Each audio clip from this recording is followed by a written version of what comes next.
نہیں، بالکل نہیں ہونا چاہیے، اور یہ کسی صورت میں بھی نہیں ہونا چاہیے۔ جو حق ہے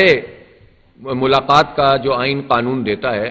اس سے روکنا یہ فسطائیت ہے نا، یہ فسطائیت ہے، یہ نہیں ہونا چاہیے۔ اور ہم مذمت کرتے ہیں اس پورے عمل کی جو حکومت کر رہی ہے، اور اس طرح واٹر کینن کا استعمال کر رہی ہے، اور خواتین کو بھی نہیں دیکھتے ہیں،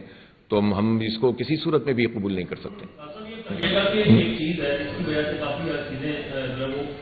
کنجوں کا شکار ہیں، وہ یہ کہ آپ بہت ساری چیزوں کو لیڈ رول ادا کرنے کی کوشش کرتے ہیں، لیکن پھر آپ یہ کہتے ہیں کہ جماعت اسلامی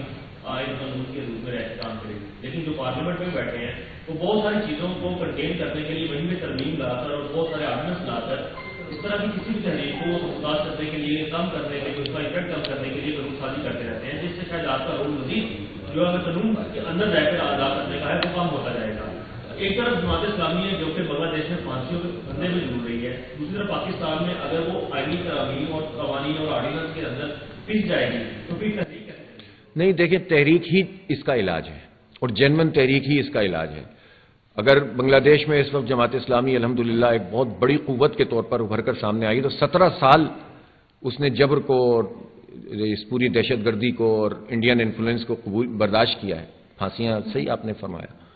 اور اب بھی وہ عوام کے سامنے جا رہے ہیں۔ پہلے بھی وہ عوام کے ساتھ تھے، اب بھی عوام کے ساتھ ہیں، ہم بھی اب بھی عوام کے ساتھ ہیں۔ دیکھیں یہ کتنے قانون لے کر آئیں گے اور کب تک لے کر آئیں گے؟ کامیاب تو یہ پھر بھی نہیں ہو رہے نا، سنبھل تو ان سے نہیں رہا۔ لیکن یہ بات سمجھنے کی ہے کہ 78 سال میں جن لوگوں کا بھی یہاں پر تسلط رہا ہے، جن کی حکومتیں رہی ہیں، چاہے وہ سیاسی ہوں، چاہے وہ جرنیل ہوں، ڈکٹیٹرز ہوں،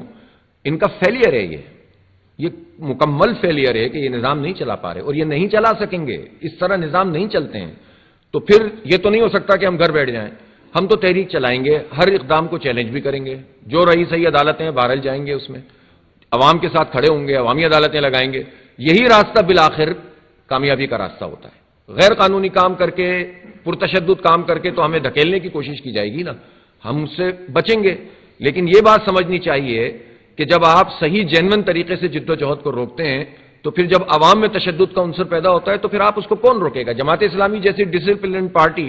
کے راستے اس طرح سے رکیں گے تو پھر کن کے راستے کھلیں گے؟